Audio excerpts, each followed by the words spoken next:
Mon invité aujourd'hui s'appelle Hervé Magenot, ancien directeur de la branche Asie-Pacifique du groupe EDF de 2002 à 2016. Il est aussi l'auteur du livre « La France dans le noir ». Hervé Magenot, bonjour. Bonjour. Merci d'être avec nous. Est-ce que vous pouvez nous rappeler brièvement les missions que vous avez été chargé d'effectuer en Chine entre 2002 et 2016? Mais en l'occurrence, je suis arrivé en Chine en 1984. 1984 1984, précisément dans le cadre du projet de construction de la centrale de Daya Bay.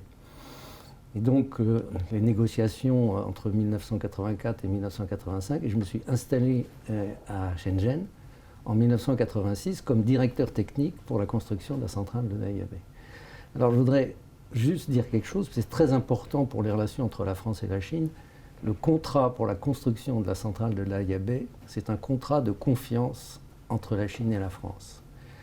La Chine a fait confiance à la France et à EDF pour construire une centrale et pour prendre la responsabilité de cette construction. Et la France, EDF, ont fait confiance à la Chine pour mettre en place les conditions de réussite de ce projet. Et ce projet a été une réussite extraordinaire, fondée sur une succession d'actes de confiance. Ensuite, donc ça, c'est 1984. Et je suis rentré en France en 1989. Mais j'ai continué à suivre les projets entre 89, 90 et 2000, différents projets. Le projet de l'Aibin, le premier BOT, premier et seul BOT de Chine, une centrale à charbon. Le projet de Shandong, dans lequel une joint venture avec le gouvernement du Shandong. Et puis, et puis évidemment, le nouveau projet de Lingao, la deuxième centrale nucléaire qui a été construite. Et la confiance s'est instaurée, augmentée au fur et à mesure. Et quand je me suis installé en 2002, ça a été pour, je dirais, mettre en place une coopération, un partenariat profond entre la France et la Chine, entre EDF et la Chine, dans le domaine de l'énergie. Je voudrais parler de trois éléments majeurs. En 2004, j'ai fait une note sur l'organisation optimum pour les projets nucléaires, qui a été reçue par le gouvernement et mis en application. Et en 2006, il y a une étude du DRC, Design Research Institute, le think tank de la NDRC, qui conclut que EDF est un modèle pour les entreprises publiques chinoises. Pas seulement pour l'énergie, mais et de fait, parce que EDF a réussi son IPO, parce qu'EDF est une entreprise de service public, une entreprise industrielle et une entreprise internationale. Et cette introduction, qui a été très importante pour nous, a conduit un certain nombre de coopérations. C'est dans ces conditions qu'on a réalisé deux nouveaux projets à Sanmenxia et à Fuzhou. Et je dirais, cette coopération, elle atteint son apogée en 2015, à l'occasion du voyage du Premier ministre Li Keqiang. Li Keqiang vient en France et, en juin, et à cette occasion est rendue publique une déclaration intergouvernementale entre la France et la Chine pour la coopération dans le domaine nucléaire, de la mine au retraitement. Ce projet comportait l'ensemble de l'activité nucléaire avec des joint ventures dans le domaine industriel, avec le partage du design, et la Chine à ce moment-là nous avait proposé de participer au programme nucléaire chinois. Pour des raisons difficiles à expliquer, mais qui sont d'ordre politique et géopolitique, cette coopération a été arrêtée brutalement. Et la France, d'une certaine manière, a tourné le dos au nucléaire, à la coopération dans le nucléaire chinois à l'hiver 2015. Et donc, voilà l'histoire d'une coopération exemplaire, fondée sur des actes successifs de confiance et de partenariat, et qui, encore une fois, pour des raisons probablement géostratégiques, s'est achevée, en tout cas, était considérablement réduite. Mais en tout cas, quoi qu'il en soit, cette coopération se poursuit quand même. Bien sûr. Oui, étant, on va dire, de manière un peu plus concrète, comment, même si c'est de façon plus réduite, Bien, peut-être qu'on peut espérer que ça va reprendre de l'ampleur. aujourd'hui, la coopération dans le domaine nucléaire est réduite. En fait, ce qui s'est mis en place, c'est que la France, EDF, est le plus grand exploitant nucléaire du monde, et la Chine est aujourd'hui le plus grand constructeur du monde, et va être incessamment également le plus grand exploitant. Et dans le domaine nucléaire, la sûreté, le progrès, les progrès en matière d'efficacité et de sûreté sont directement liés à l'accumulation du retour d'expérience. EDF a commencé le nucléaire dans les années 70 et a presque 2500 ans d'années réacteurs d'expérience. Ceci, c'est un trésor inestimable qui pourrait être, je dirais, partagé avec la Chine. Et c'est ce qui avait d'ailleurs commencé à être fait dans des échanges dans le domaine de l'exploitation, le domaine des échanges de pièces détachées, de centres de crise, etc. Et donc, je souhaite vivement, j'espère que cette coopération doit reprendre. C'est le bon sens qui veut ça. Bien bon sûr. sens et évidemment l'intérêt non seulement de la France, mais aussi de la Chine et aussi du monde entier, parce que le nucléaire, c'est une industrie mondiale. Et d'ailleurs, la Chine entend monter en puissance dans le domaine du développement de l'énergie nucléaire, que je sache. Ah ben, non seulement elle monte en puissance, mais elle est en puissance. Et je pense qu'aujourd'hui, la Chine engage à peu près une petite dizaine, entre 6 et 8 réacteurs par an, et je pense qu'elle va accélérer. Je pense que la Chine est en passe de devenir de très loin le plus grand constructeur et le plus grand exploitant nucléaire du monde. Et on doit vous remercier pour votre contribution, on va dire, très importante. J'en suis fier. Oui, on peut l'être. Alors, vous êtes un acteur, un observateur privilégié des relations franco-chinoises. On sait que l'année prochaine, les deux pays vont fêter les 60 ans de leurs relations diplomatiques. Est-ce que vous pouvez nous dire, à part le domaine nucléaire, quels sont les autres domaines dans lesquels les coopérations franco-chinoises sont les mieux réussies, selon vous? Alors, je pense que deux puissances économiques mondiales, surtout la Chine, qui est aujourd'hui la deuxième puissance et peut-être dans un futur pas très éloigné, la première puissance mondiale, les coopérations sont absolument évidentes. On ne peut pas imaginer que deux économies importantes à l'échelle mondiale ne coopèrent pas. Alors, les domaines aujourd'hui, eh bien, je dirais, c'est tous les domaines. Quels sont les domaines privilégiés?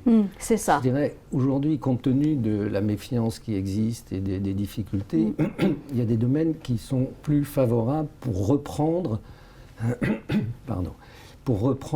un processus de coopération et de partenariat. C'est le domaine des énergies propres, de la protection de l'environnement, dans lequel la France a pas mal d'expérience, nouveaux systèmes de production domestique d'hydrogène, etc. Enfin, il y a pas mal de choses. Alors, il y a aussi l'aménagement du territoire. La France l'aménagement du territoire. L'aménagement du territoire et l'aménagement des villes. La France a dès les années 70, début des années 80, lancé des programmes d'aménagement du territoire pour organiser le territoire et que l'urbanisation, l'industrialisation soit organisée. Je pense que cette expérience-là aussi peut être utile, en tout cas partagée avec la Chine. La Chine fait d'énormes efforts dans ce domaine-là. Quand on voit une ville comme Pékin, c'est absolument magnifique aujourd'hui. On a l'impression d'un jardin public, tellement c'est fleuri, vert, propre. C'est vraiment remarquable. Mais sans doute, à l'échelle du pays, les expériences que la France a faites dans l'aménagement de son territoire au sens global peuvent intéresser la Chine. Et puis il y a évidemment le domaine de l'art. L'Institut national du patrimoine est probablement une des écoles qui forment les spécialistes du patrimoine les plus connus dans le monde. Et évidemment, l'art est un domaine qui permet de rapprocher les cultures, rapprocher les pays, et qui n'est pas soumis aux tensions géopolitiques. En effet, vous parlez de l'art. Je me souviens, l'année prochaine, le Louvre et la Cité interdite vont organiser une grande exposition, je crois. C'est très important parce que c'est comme ça que les cultures se rencontrent, que les gens se connaissent et que la compréhension s'installe. Il me semble que vous allez souvent à Pékin, n'est-ce pas? C'est une ville que vous connaissez très très bien aujourd'hui. Je suis installé à Pékin depuis l'année 2002 et donc j'ai changé 3 fois de domicile, mais j'habite dans le centre de Pékin et j'ai toujours un appartement à Pékin et j'y vais régulièrement, oui. Et je crois savoir que vos enfants parlent couramment le chinois. Ils sont nés en Chine? Mes enfants sont pratiquement nés en Chine puisqu'ils sont arrivés, ils avaient 3 semaines et ils ont passé 15 ans à Pékin, dont leur première langue, c'est plutôt le chinois, n'est-ce pas? Leur première langue, c'est le chinois. Et donc, l'école de 3 ans à 6 ans, hein, maternelle, oui. Et oui, l'école maternelle. L'école maternelle, oui, c'est ça. Ils étaient dans une école chinoise, les seuls étrangers de l'école chinoise. À votre avis, quel rôle la France et la Chine peuvent jouer pour montrer que malgré des échecs et en dépit de toutes ces tensions géopolitiques, n'est-ce pas, la coopération franco-chinoise est vraiment dans l'intérêt de notre peuple? Il y a une fausse conception qui consiste à penser, qui est malthusienne, consiste à penser que le monde c'est un gâteau et qu'il faut se partager le gâteau, et donc plus ma part est grande et plus la vôtre est petite. C'est malheureusement l'idée qui prévaut aujourd'hui dans un monde qui est en train d'essayer, assez individualiste, dans un monde qui est en train de se positionner pour essayer d'avoir la plus grande part du gâteau. La France et la Chine sont 2 très vieilles civilisations qui ont un recul sur l'histoire. Ouais. Et donc une responsabilité et une histoire qui est une histoire amicale dans le passé. Les relations entre Louis XIV et Tianlong sont une référence. Et il n'y a jamais eu, sauf pendant la période de la fin des Qing, véritablement d'hostilité entre la France et la Chine. Mais aujourd'hui, donc, la responsabilité c'est de trouver il y a une tradition en plus d'autonomie et d'indépendance de la France et de la Chine, et c'est à eux de montrer, de montrer que c'est en allant vers l'autre, en essayant de se comprendre, en partageant une vision du monde et en appliquant, je dirais, le mode effectivement d'échange, de compréhension et de respect mutuel, qu'on va construire un monde qui devrait être un exemple pour et entraîner les autres pays dans cette vision où chacun a sa place et que, au fond, plus chacun est développé, contrairement à la vision malthusienne, et plus c'est le bénéfice général, c'est le bénéfice de tous. Vous avez dû observer de très près la visite du président Macron en Chine, donc en avril dernier. Eh bien, est-ce que, à votre avis, tout ce qui ressort du communiqué conjoint va dans le sens que vous souhaitez? Je veux dire, j'étais très heureux de la visite du président Macron en avril. Je dois même dire que j'ai presque été surpris. Je ne m'attendais pas à ce qu'il aille aussi loin dans l'affirmation de l'autonomie de la France et de la volonté de la France d'avoir avec la Chine une relation respectueuse de partenaires.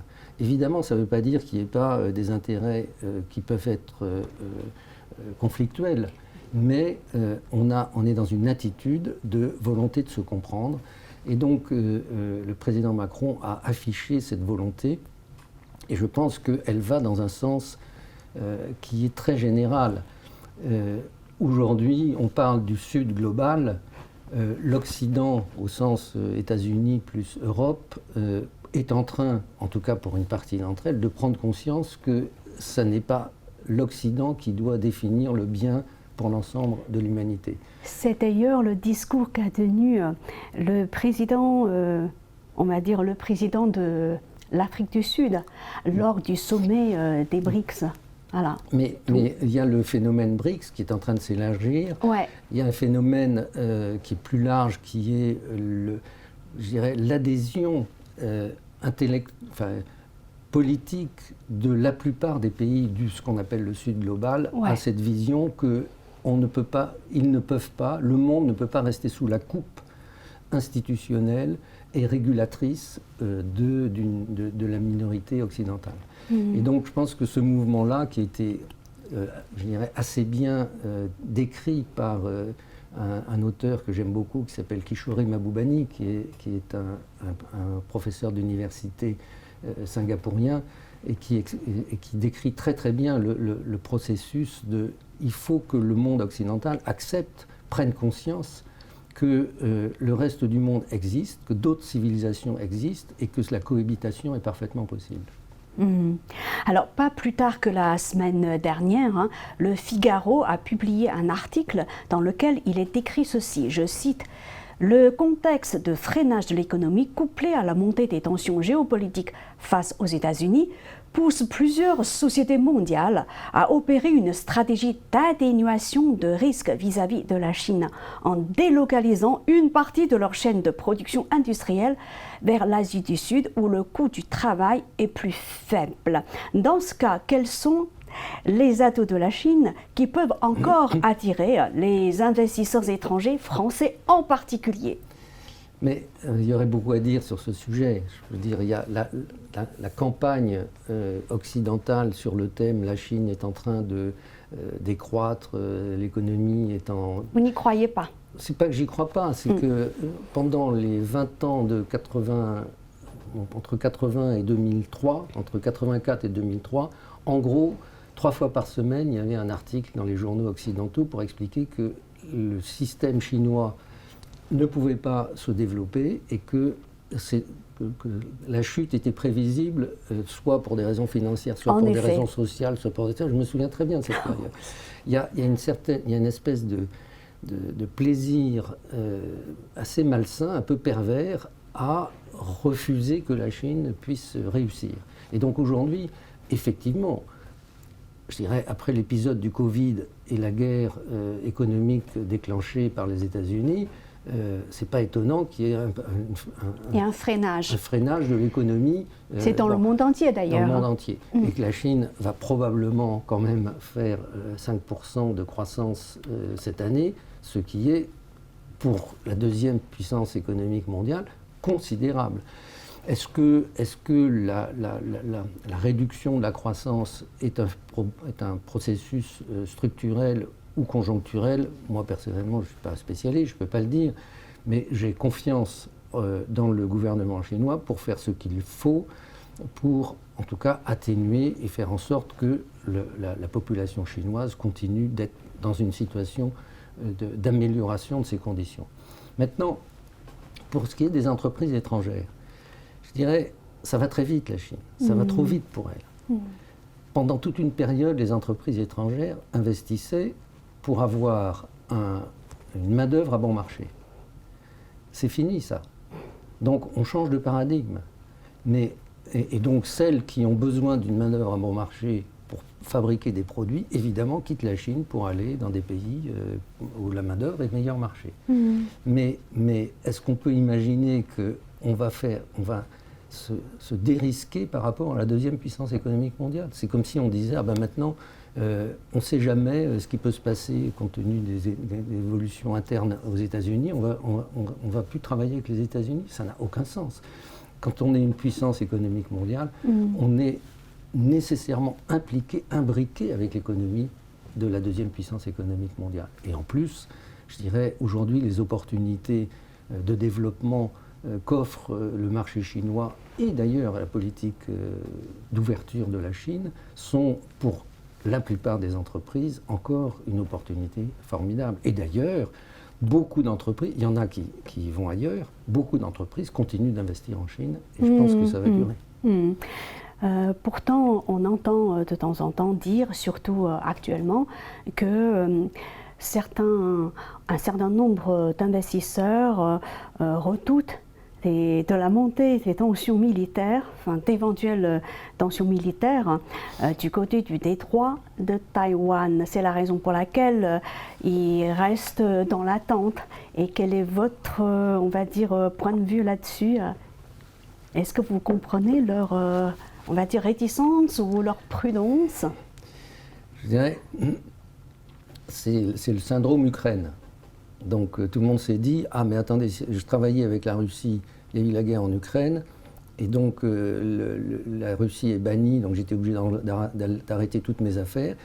S'il se passe la même chose en Chine à propos de Taïwan, donc il vaut mieux être prudent vis-à-vis des investissements en Chine. Moi, personnellement, je ne vois pas, à part, je dirais,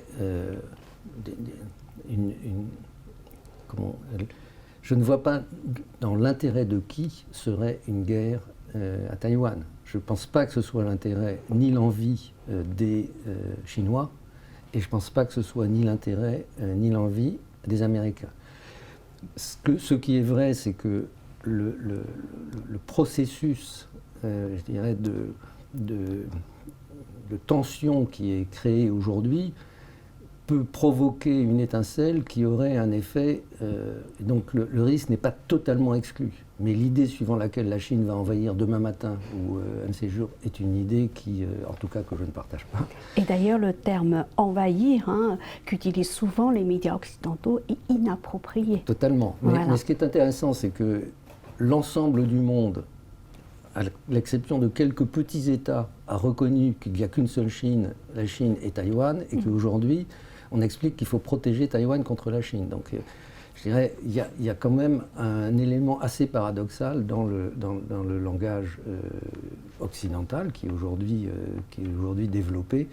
Et donc, je pense que c'est une crise dont j'espère qu'elle est d'ordre politique au sens tentative d'affaiblissement, que ça n'est pas une intention de déclarer des événements qui seraient vraiment très très néfastes pour l'ensemble de la planète. On est d'accord. Alors que la France et la Chine s'apprêtent à célébrer les 60 ans de leurs relations diplomatiques, quel message voulez-vous adresser aux téléspectateurs de Mandarin TV? Écoutez, moi, pour être très court, je dirais aux téléspectateurs chinois, je dirais, faites confiance à la France éternelle, parce qu'il y a des hauts et des bas, il y a toujours eu des hauts et des bas, il y a eu des très bas, mais dans l'ensemble, les relations de ces deux pays sont des relations qui sont destinées à être des relations de confiance. Faites confiance à la France éternelle. Et aux Français qui regardent Mandarin TV, je dirais, faites confiance à la Chine éternelle. Merci Monsieur Magenot d'avoir répondu à nos questions. À bientôt. À bientôt.